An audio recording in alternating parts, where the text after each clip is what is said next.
Good morning. Thank you for joining us at the Talking Apron podcast. This is your no-nonsense, friendly resource for healthier eating and confident home cooking, especially for those of us that are managing or aiming to prevent diabetes. I'm Ann Bernardin, your apron-wearing host, and each week we dig into practical tips, real-life nutrition, and doable strategies that help you care for your health from your kitchen outward. But first, before we get started, let's help our bodies out and go ahead and go grab a cup of water.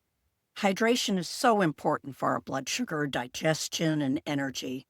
So take a sip. Your body will thank you. So this episode is titled Crispy Secret for Blood Sugar Balance, about radishes. We're going to talk about this forgotten vegetable that has a punch, how to eat these things, and the shopping, storing, growing tips, and then a little bit of nutrition thrown in as well. Let's first start out understanding the words that was in the title, what blood sugar balance really means. So when we say blood sugar balance, it's about keeping your glucose levels steady without the big spikes after meals or energy crashes a few hours later.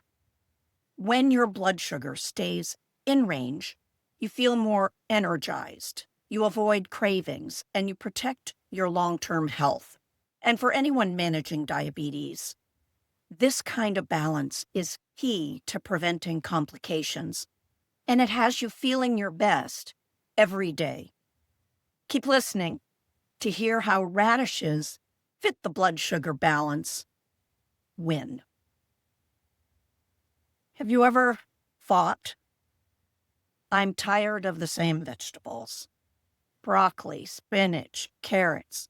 Again, radishes offer fresh flavor profile, a nice satisfying crunch when you take a bite, and it's got a unique nutrition punch.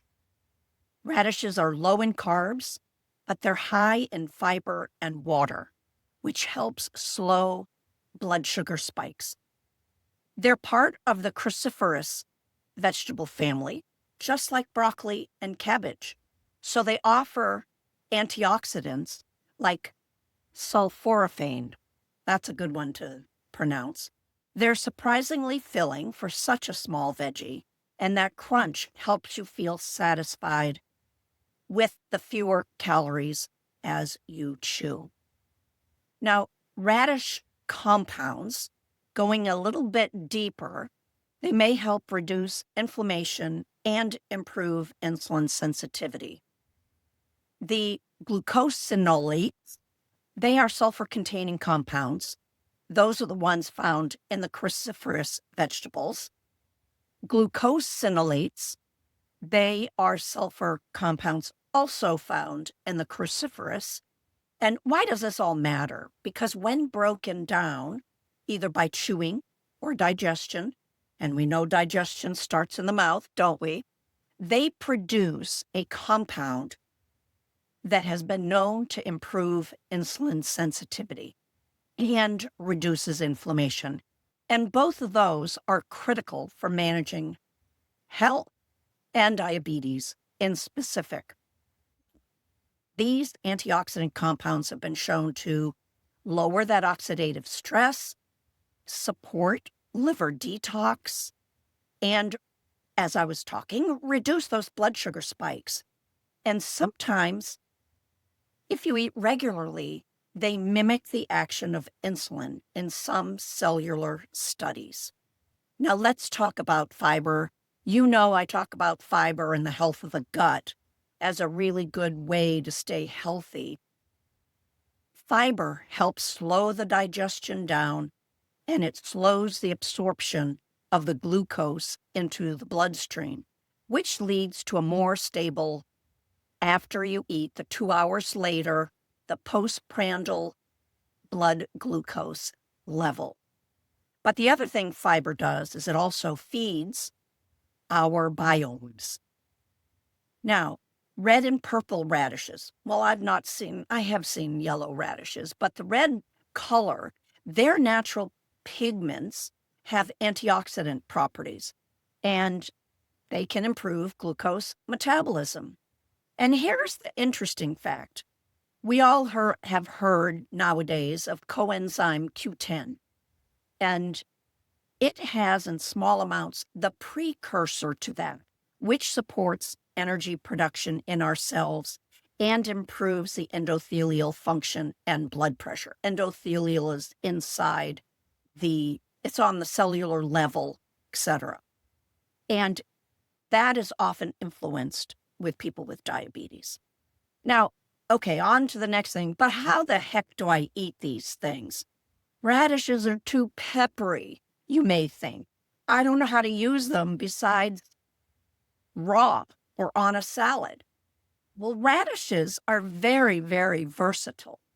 Cooking them tames the bite. Cooking a radish? Yes, it opens up a new way to enjoy them. So when you roast radishes, like potatoes, it's a lower carbohydrate and it mellows that sharp, peppery taste and it brings out the sweetness. Air-fried radishes, quick and crispy, it's perfect for snacking or side dish. Grated into slaws with Greek yogurt or avocado oil mayo, crunch and color. And then you can pickle radishes as well. Grab some apple cider vinegar, garlic, and spices, and it's great for digestion and blood sugar. Slice it up, saute with garlic. Quick side dish that won't spike your sugar. You can use them in tacos. You can use them in breakfast scrambles. I know, radishes, start thinking differently. You can stir them into lentils and grain bowls. Just don't stop at the salads. They're a great source of adding that fiber. So maybe you think, they go bad so fast and I don't want to waste my money. Here are a few small tips that make radishes last longer in the refrigerator. First, you want to choose the firm one. Nobody likes a wimpy root vegetable or anything wimpy. You want to look for the crisp green tops, if available. Skip any that feel soft or slimy.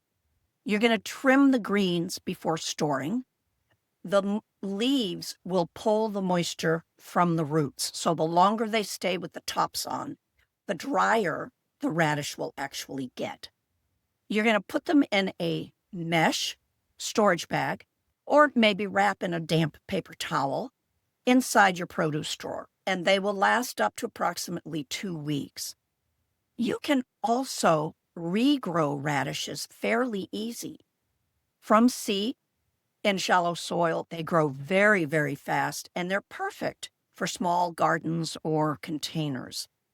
Now, radish greens are edible.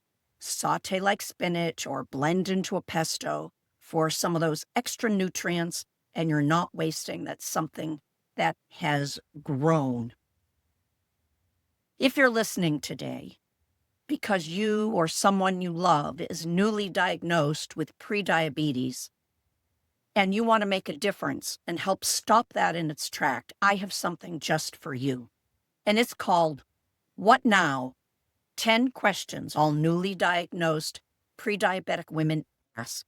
And it is a free PDF guide that answers those scary, overwhelming first questions so you can start taking action and feel confident rather than confused about where you start. Grab the link in the description of this podcast, and you'll go ahead and find and get started on making your path to a healthier you and stop that diabetes in its tracks. So here's a quick diabetes tip.